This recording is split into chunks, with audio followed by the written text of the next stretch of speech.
हेडलाईन्सचे प्रायोजक आहे NBC bearings, लांब पळण्यासाठी।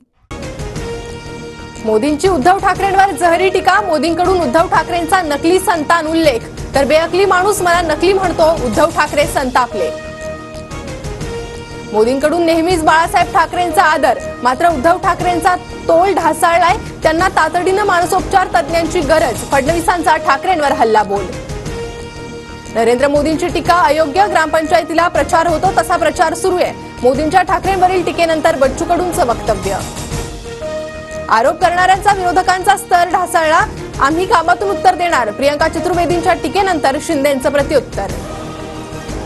अनिल देशमुखांचे आरोप कपोलकल्पित, वेळ आल्यावर सर्व सत्य बाहेर काढणार। फडणवीसांचा देशमुखांना इशारा। औरंगजेबाला आम्ही गाडलं, नरेंद्र मोदी तुम्ही कोण? मोदींवरील टीका। संजय राऊतांच्या अंगलट येण्याची शक्यता। अमरावती, नाशिकसह अनेक ठिकाणी तक्रार दाखल। तू आमदार कसा होतो तेच बघतो। उपमुख्यमंत्री अजित पवारांचं आमदार अशोक पवार यांना खुलं चॅलेंज। तर शरद पवारांकडून अशोक पवारांना मंत्रिपदाचा शब्द। शिंदे गटात गेलेल्या माजी महिला नगरसेवकासह पतीला जीवे मारण्याची धमकी।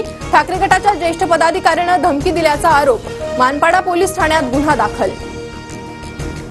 हिना गावी त्यांच्या प्रचारासाठी नरेंद्र मोदींची आज नंदुरबारमध्ये जाहीर सभा। अहिंसा शाळेजवळ 55 एकर परिसरात सभेची जोरदार तयारी। संदीपान भुमरेंसाठी छत्रपती संभाजीनगरात नवनीत राणा आणि बच्चू कडूंची सभा। ऋण फेडण्यासाठी शिंदेंच्या उमेदवाराचा प्रचार सुरू। बच्चू कडूंची प्रतिक्रिया। एकनाथ शिंदे आज खेड आणि छत्रपती संभाजीनगरच्या दौऱ्यावर। संध्याकाळी वैजापुरात सभा, तर पुण्यातही आज सभांचा धडाका। फडणवीस आणि अजित पवारांची भोसरीत सभा होणार।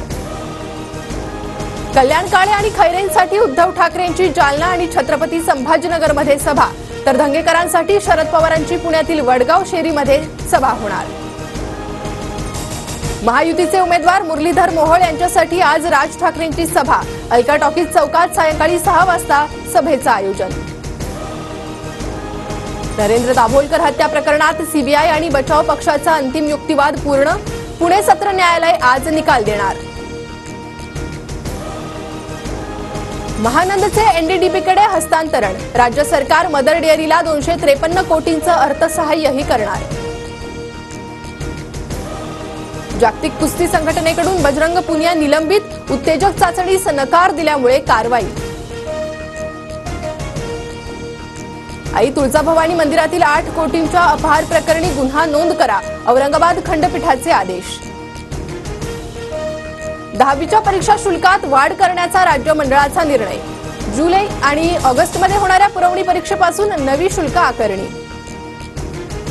येत्या 24 तासात राज्यातील अनेक भागात मान्सूनपूर्व पाऊस कोसळण्याची शक्यता। मुंबई, पुणे, ठाणे, रायगड आणि विदर्भात वादळी वाऱ्यासह पावसाचा अंदाज। अरविंद केजरीवालांना अंतरिम जामीन देण्यास ईडीचा विरोध।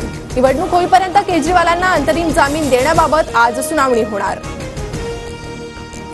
आयपीएलमध्ये पंजाब विरुद्ध बंगळुरूचा 60 धावांनी दमदार विजय। विराटची 92 धावांची तडाखेबाज खेळी, तर सिराजच्या नावावर 3 विकेट। बंगळुरूचा प्लेऑफच्या आशा कायम। हेडलाईन्सचे प्रायोजक आहे एनबीसी बेरिंग्स, लांब पळण्यासाठी।